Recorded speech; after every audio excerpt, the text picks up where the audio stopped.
हनुमान जी की शक्ति, हनुमान जी की कृपा। उत्तर भारत के एक कोने में बसा था धर्मपुर, एक छोटा सा गांव, घने जंगलों और छोटी छोटी पहाड़ियों से घिरा हुआ। यहाँ की मिट्टी सुनहरी थी, खेत हरे भरे रहते थे और लोग सरल जीवन जीते थे। पर वक्त के साथ सब कुछ बदल गया। धर्मपुर में लोग अब पुराने रीति रिवाजों और भक्ति से दूर होते जा रहे थे। मंदिर वीरान हो गया था और आस्था का स्थान धीरे धीरे लालच, ईर्ष्या और अंधविश्वास ने ले लिया था।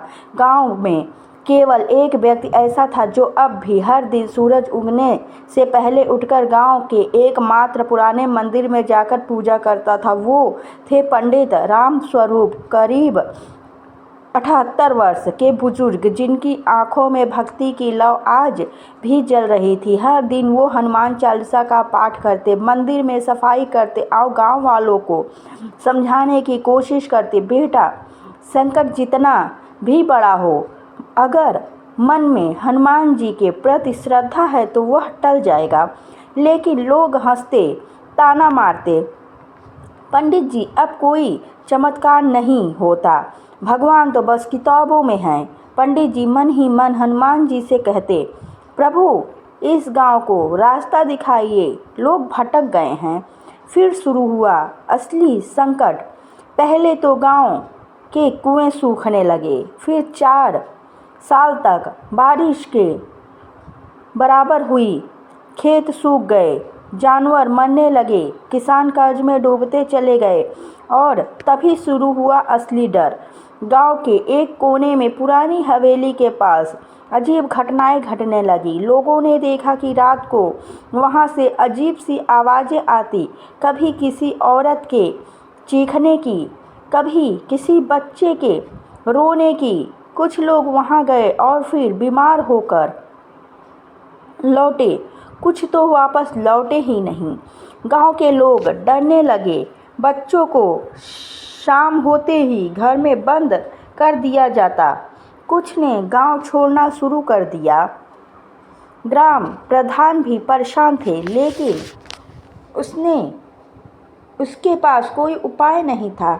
एक रात पंडित रामस्वरूप जी मंदिर में बैठे और रोते हुए बोले, प्रभु अब आपकी कृपा के बिना ये गांव बचेगा नहीं। आपकी महाशक्ति ही कुछ कर सकती है। उन्होंने एक प्रण लिया, जब तक गांव के संकट नहीं टलेगा मैं हनुमान चालीसा का 108 बार पाठ रोज करूंगा। उसी रात कुछ अजीब हुआ। जब पंडित जी ने 108वीं बार हनुमान चालीसा पूरी की, तब मंदिर की घंटियां अपने आप बज उठी। हवा में केसर और चंदन की महक फैल गई और तभी मंदिर के द्वार पर एक विशाल परछाई उभरी। चमकदार, तेजस्वी, वज्र जैसा शरीर, लाल नेत्र, वो स्वयं महाबली हनुमान थे। पंडित जी अवाक रह गए, उनकी आंखों में आंसू बहने लगे। हनुमान जी बोले, रामस्वरूप, तेरी भक्ति ने मुझे बांध लिया है, अब मैं इस गांव को संकट से मुक्त करूंगा। मंदिर की घंटियां तेज हो गई थी, जैसे स्वयं देवता उन्हें झंकार रहे हों। हवाएं रुक गई, पेड़ सिहर उठे, आसमान में एक दिव्य प्रकाश फैल गया। उस प्रकाश के बीच मंदिर के दरवाजे पर खड़े थे श्री हनुमान जी। तेजस्वी रूप, लाल आंखें, लंबी पूंछ, गदा उनके हाथ में और चेहरे पर गंभीरता और करुणा का संगम। पंडित रामस्वरूप जी उनकी भव्यता देख एक मद धरती पर नतमस्तक हो गए। प्रभु आपने मेरी पुकार सुन ली। हनुमान जी बोले, रामस्वरूप, तेरी निस्वार्थ भक्ति और गांव के भविष्य के लिए तेरी चिंता ने मुझे यहाँ बुला लिया।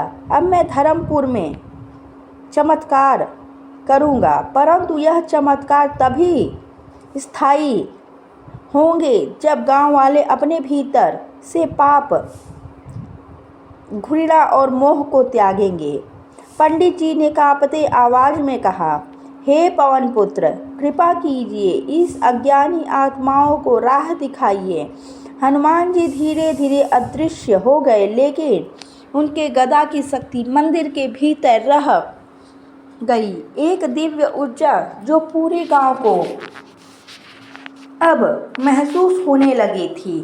धर्मपुर की दक्षिण दिशा में एक टूटी फूटी हवेली थी, जिसे गांव वाले चुड़ैल की कोठी कहते थे। वहां कभी ठाकुर बलवंत सिंह रहा करते थे, लेकिन उसकी लालच, हत्या और काले टोटकों ने उस हवेली को शापित बना दिया था। गांव के लोग कहते थे कि रात को वहां से चीखें आती थी और जो भी उस हवेली में गया या तो पागल हो गया या वापस ही नहीं आया। पिछली रात 12 साल का लड़का शिवम गलती से खेलते खेलते उस तरफ चला गया और फिर अचेत होकर मिला। उसके शरीर पर नीले निशान थे और उसकी आंखें सफ़ेद हो गई थी। डॉक्टरों ने जवाब दे दिया, यह कोई सामान्य बीमारी नहीं है, इसका इलाज हमारे पास नहीं। पंडित जी को जब यह पता चला तो वे शिवम के घर पहुंचे। बच्चे की हालत देखकर वे भावुक हो गए। उन्होंने पास बैठे परिजनों से कहा, अब से इस बच्चे के सिरहाने 11 बार प्रतिदिन हनुमान चालीसा का पाठ होगा। तुम सब भी साथ बैठो। गांव वालों ने मुंह चढ़ाया, क्या अब ये पाठ ही इलाज है? लेकिन बच्चे की माँ, एक गरीब विधवा, विश्वास से बोली, अगर पंडित जी कह रहे हैं तो हनुमान जी जरूर मेरे बच्चे को बचाएंगे। पंडित जी ने एक दीपक जलाया, हनुमान जी की चित्र रखा और गदा की दिशा में मस्तक झुकाकर चालीसा का पाठ प्रारंभ किया। पाठ के दौरान शिवम का शरीर कांपने लगा, जैसे कोई शक्ति उसके शरीर से बाहर निकल रही हो। अचानक उसने जोर से चीखा और फिर शांति छा गई। उसकी माँ डर के मारे कांप रही थी। कुछ ही पल बाद बच्चा अपनी आंखें खोलकर बोला, माँ, मुझे बहुत डर लग रहा था, कोई मुझे खींच रहा था, लेकिन एक लाल रंग के देवता ने मुझे बचा लिया। गांव में यह खबर आग की तरह फैल गई। लोग अचंभित थे, जो हंसते थे अब मंदिर की ओर देखने लगे। पंडित जी ने कहा, ये हनुमान जी का पहला संकेत है, अब गांव को अपना रास्ता बदलना होगा। कुछ गांव वाले जो पहले मंदिर नहीं जाते थे, अब रोज शाम को दीपक जलाने लगे। शिवम की मां ने हर सोमवार व्रत रखने की प्रतिज्ञा ली।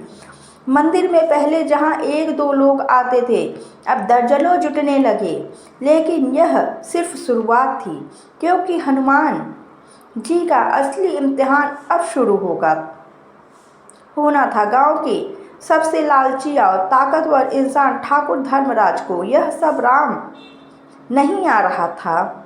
वह बोला, ये सब नौटंकी है। अगर कोई चमत्कार सच में हुआ तो मैं मंदिर जाऊंगा, वरना सबको बाहर निकाल दूंगा। धर्मपुर में एक हलचल थी। जो गांव कल तक वीरान था, अब वहां संध्या को मंदिर में दीपक जलते थे। हनुमान चालीसा की गूंज सुनाई देती थी। बच्चे हंसने लगे थे। बीमारी धीरे धीरे ठीक होने लगे थे। लेकिन एक शख्स ऐसा था जिसे यह सब पसंद नहीं था, ठाकुर धर्मराज।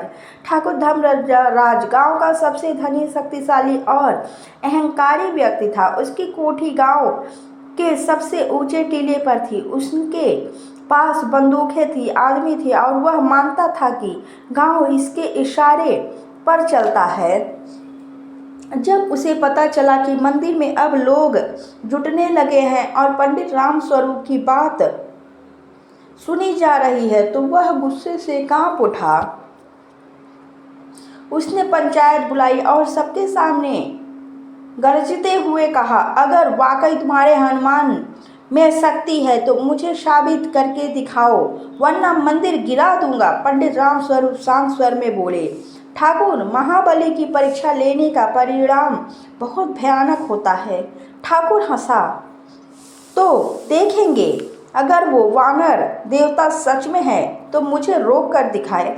हवेली की आग और रात का तूफान। ठाकुर की यह चुनौती गांव की हवेली तक भी पहुंच गई।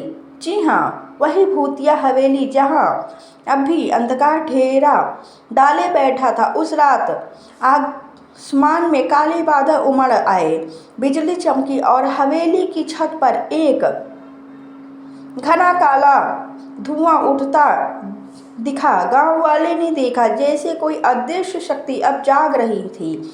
अगली सुबह ठाकुर के खेत जल गए, उसकी 2 भैंसें मृत मिली और सबसे अजीब बात, उसकी कोठी की दीवारों पर लाल रंग से खुद ब खुद राम लिखा हुआ था।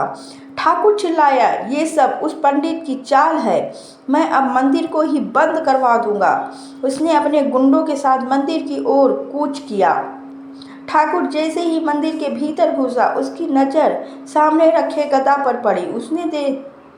उसने गदा की ओर इशारा कर एक गुंडे से कहा, इसे उठाओ और बाहर फेंको। गुंडा जैसे ही गदा को छूने लगा, बिजली की तेज चमक मंदिर के भीतर कौंधी। मंदिर की मूर्ति से एक लाल ज्योति निकली और एक रौद्र विकराल स्वर गूंज उठा, जो मेरे धाम को अपवित्र करेगा उसका नाश निश्चित है।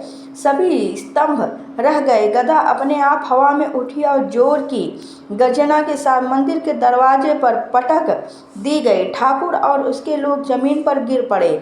ठाकुर उसने की कोशिश कर ही रहा था कि मंदिर के भीतर से एक दिव्य आकृति निकली।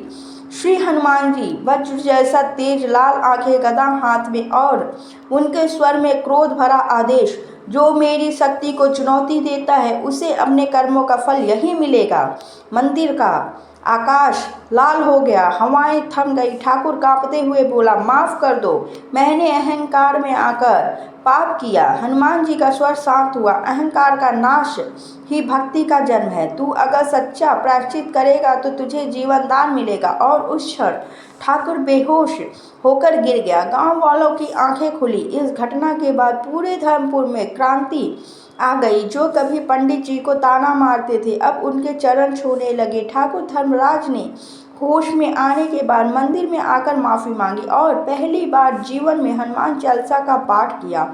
उसने गांव के सभी कर्ज माफ़ कर दिए, अपनी जमीन दान दी और खुद एक सेवक बनकर मंदिर की सफाई करने लगा। धर्मपुर में अब हवा बदल चुकी थी। मंदिर में श्रद्धालु उमड़ने लगे थे। ठाकुर धर्मराज स्वयं सफाई करता था और लोग जब एक स्वर में हर शाम हनुमान चालीसा का पाठ करते थे। लेकिन पुरानी हवेली अब भी रहस्यमय बनी हुई थी। गांव के किनारे रहने वाला शेखर नामक किसान अपने परिवार सहित गायब हो गया। वो मंदिर का नित्य भक्त था और हाल ही में उसके खेतों में अच्छी फसल उगी थी। एक दिन गांव के 2 बच्चे खेलने गए और दूर से देखा, हवेली के पास कोई काला सा धुआं मंडरा रहा था और अंदर से शेखर के छोटे बेटे के रोने की आवाज़ आ रही थी। पंडित राम स्वरूप को जब ये खबर मिली तो उसका चेहरा गंभीर हो गया। इस बार कुछ बहुत बड़ा और अंधकारमय हो रहा है। उन्होंने मंदिर में हनुमान चालीसा का अखंड पाठ आरंभ कर दिया और पूरे गांव से विनती की कि एक दिन के लिए सब काम छोड़कर केवल प्रभु की आराधना करें। पंडित जी ने गांव वालों को एक रहस्य बताया। यह हवेली शिव भूतिया नहीं, अभिशप्त है। यहाँ एक तांत्रिक का वास था। नाम था काल भैरव, जो बलवंत सिंह के जमाने में काले टोने करता था। बलवंत की लालच ने उसे इस हवेली में बसाया, लेकिन तांत्रिक की आत्मा यहीं बढ़ गई और अब वो कमज़ोर मनुष्यों की आत्मा पर अधिकार करता है। शेखर का परिवार उसी के चंगुल में था। हनुमान जी का आदेश, चलो युद्ध की ओर। पंडित जी ने पूरी तैयारी की। मंदिर में हनुमान जी के चरणों में गिरकर उन्होंने प्रार्थना की, प्रभु आज इस गांव को आपके दिव्य रूप की ज़रूरत है।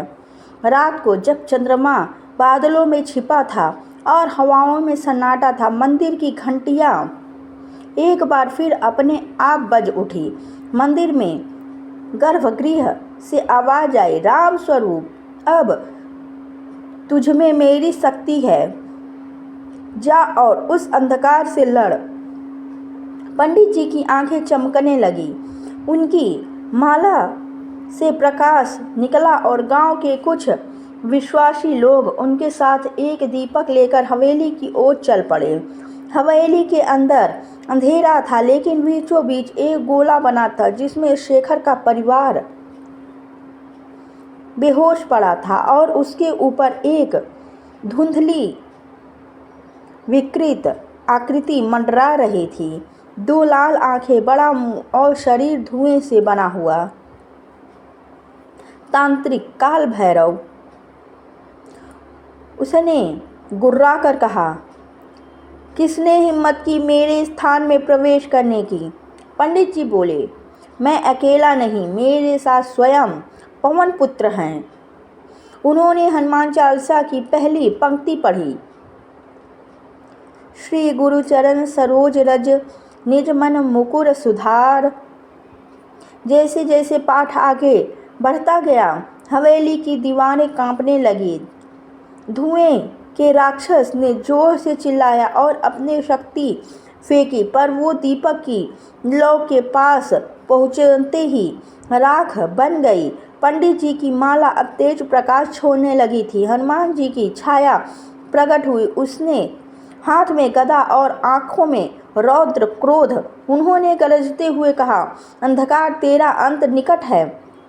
और एक ही झटके में उन्होंने अपनी गदा से उस प्रेत को हवा में उड़ा दिया। बिजली कड़की, हवेली का छत फटा और काल भैरव की चीख जंगलों में गूंज गई। कुछ पल बाद हवेली में शांति छा गई। शेखर की पत्नी ने आंखें खोली और रोते हुए कहा, किसी ने हमें बचा लिया। मुझे लाल रंग के देवता दिखे। गांव में जब सब लौटे तो अगले दिन से हवेली की दीवारें ढहने लगी। लोग कहते हैं कि हनुमान जी ने उसके श्राप को मिटा दिया। धर्मपुर अब पहले जैसा गांव नहीं रहा था। जहां पहले लोगों को निराशा, अभाव और डर था, वहां अब उम्मीद, श्रद्धा और साहस बच गया था। लेकिन हनुमान जी की कृपा की सबसे बड़ी परीक्षा अब आने वाली थी। जीवन और मृत्यु के बीच झूलती एक बेटी की पुकार। गांव की एक 16 वर्षीय लड़की थी, राधिका। हंसमुख, होशियार और माँ बाप की इकलौती संतान। कुछ महीने पहले उसकी रीढ़ की हड्डी में एक गंभीर बीमारी ने जन्म लिया था। डॉक्टरों ने कह दिया, अब ये ज़्यादा समय की मेहमान नहीं, चलते फिरने की उम्मीद छोड़ दो। उसके माँ बाप टूट चुके थे। जब हनुमान जी की कृपा से हवेली का प्रेत समाप्त हुआ तो माँ बाप राधिका को लेकर पंडित राम स्वरूप के पास पहुँचे। माँ ने हाथ जोड़कर कहा, बाबा, डॉक्टर ने मना कर दिया, अब केवल प्रभु ही हमारी आशा है। पंडित जी ने राधिका के सिर पर हाथ रखा और बोले, इस बच्ची को अब कोई डॉक्टर नहीं, हनुमान चालीसा की तपस्या चाहिए। हनुमान जी की मूर्ति से निकलती दिव्य गंध। अगली सुबह मंदिर में अजीब सी बात हुई। मूर्ति के पास रखे फूल मुरझा नहीं रहे थे, बल्कि उनसे हर दिन एक नई दिव्य गंध निकलती। पंडित जी ने समझ लिया, ये संकेत है कि प्रभु स्वयं यहाँ निवास कर रहे हैं। राधिका को मंदिर में ही एक कोने में लिटाया गया। माँ पिता रोज चालीसा पढ़ते और गांव वाले मिलकर अखंड पाठ करते। 7 दिन बीते। 8वें दिन जब राधिका की माँ ने चालीसा का 31वां दोहा पढ़ा, सब पर राम तपस्वी राजा, तिनके काज सकल तुम साजा, तभी राधिका के पैरों में हलचल हुई। उसने धीरे धीरे आंखें खोली और फुसफुसाई, माँ मुझे किसी ने उठाकर कहा, उठ बेटी, तू अभी जिएगी। लोग दौड़ पड़े। राधिका धीरे धीरे उठकर बैठ गई। माँ चीख पड़ी, चमत्कार! हनुमान जी ने मेरी बेटी को नया जीवन दे दिया। गांव का पुनरुत्थान, शिक्षा, खेती, स्वास्थ्य में चमत्कार। अब हनुमान जी के मंदिर के सामने एक बोर्ड लगा दिया गया, मन में श्रद्धा, हाथ में सेवा और जीवन में राम, यही जीवन का संबल है। पंडित रामस्वरूप के शिष्य विजय ने गांव में निःशुल्क पाठशाला खोली। एक बूढ़े वैद्य जो वर्षों से जंगल में थे, स्वयं आकर गांव में आयुर्वेदिक उपचार लेने लगे। बारिश समय पर हुई, कुआंों में पानी बढ़ा और फसल दोगुनी हुई। ठाकुर धर्मराज ने अपना आंगन आम सभा के लिए खोल दिया। अब वहाँ झगड़े नहीं, समाधान होते। गांव की महिलाएं मंदिर में भजन मंडली बनाने लगी। युवाओं ने नशा त्याग दिया और सबसे अहम बात, हर घर में अब एक राम नाम की चौकी लगी थी। धर्मपुर अब उत्तर भारत का चर्चा में आ गया गांव बन गया था। राधिका ने चमत्कारी इलाज, हवेली से प्रेतों का नाश और गांव में आए सकारात्मक परिवर्तन की खबरें देश के कई कोने तक पहुंच चुकी थी और फिर ये खबर विदेश भी पहुंच गई। एक दिन 4 एसयूवी गाड़ियों में विदेशी लोग गांव आए। उन्होंने साथ उपकरण, कैमरे और लैपटॉप। उनके दल में प्रमुख थे doctor Edward Miller, Harvard university से। वे भारत में के चमत्कारी स्थानों की रिसर्च कर रहे थे। गांव वालों ने पहले तो उन्हें संदेश से देकर, लेकिन पंडित रामस्वरूप ने मुस्कुराकर कहा, आइए देखिए, प्रभु की शक्ति विज्ञान से परे है। डॉक्टर मिलर ने अपनी उपकरण मंदिर में लगाए। उन्होंने मूर्ति पर स्थल कैमरा, रेडिएशन डिटेक्टर और माइक्रोस्कोप सेंसर लगाए। शाम को जब हनुमान चालीसा का पाठ शुरू हुआ और जय हनुमान ज्ञान गुण सागर की गूंज मंदिर में फैलने लगी, तभी उसने सभी उपकरण उपचार अलार्म देने लगे। डॉक्टर मिलर हैरान रह गए। यह मूर्ति किसी ऊर्जा का स्रोत से जुड़ी है, यह पत्थर की नहीं लगती। पंडित जी मुस्कुराए और बोले, यह शक्ति का वह स्रोत है जिसे दुनिया चमत्कार कहती है, लेकिन हम इसे श्रद्धा कहते हैं। अचानक सबके सामने हनुमान जी की मूर्ति से एक तेज प्रकाश की रेखा ऊपर उठी। ये रेखा सीधे मंदिर के शिखर से निकलकर आकाश में खो गई। डॉक्टर मिलर और उनकी टीम कैमरे लेकर दौड़े, लेकिन कैमरे में केवल एक सफ़ेद स्क्रीन दिखाई दी। हमारा कैमरा फेल हो गया, एक वैज्ञानिक चिल्लाया। लेकिन गांव के बच्चे, बूढ़े, औरतें सब मंत्रमुग्ध थे। सब के मुंह से बस निकला, जय बजरंगबली। पंडित जी ने डॉक्टर मिलर को एक पुराना ताम्रपत्र दिखाया जो मंदिर के गर्भगृह में मिला था। उसमें लिखा था, जब जब धर्मपुर में मानवता डगमगाएगी, तब तब स्वयं पवन पुत्र हनुमान इस मूर्ति में प्रवेश कर गांव को बचाएंगे। यह मूर्ति न केवल पत्थर है, यह उनका वासस्थान है। डॉक्टर मिलर गांव छोड़ते समय कहा, मैं वैज्ञानिक हूँ, लेकिन आज मैं इस गांव में ऐसे तथ्य देख रहा हूँ जो वैज्ञानिक से परे है। यह एक दिव्य स्थल है। उन्होंने वादा किया कि धर्मपुर पर एक डॉर्मेट्री बनेगी और दुनिया को दिखाएंगे भक्ति से चमत्कार कैसे होता है। लेकिन एक बार फिर संकट आया। गाँव में जल संकट गहराने लगा, एक कुएं सूखने लगे और पास ही नदियां सिकुड़ने लगी। पंडित जी ने सभी को मंदिर में बुलाया और कहा, अब यह परीक्षा हमारी आस्था की है। अगर हम 21 दिन तक सामूहिक हनुमान चालीसा का पाठ करें तो प्रभु जल देंगे।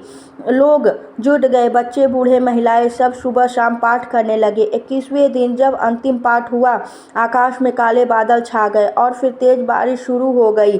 कुएं भरने लगे, तालाब लबलबा हो गई और गांव में फिर जीवन खिल उठा।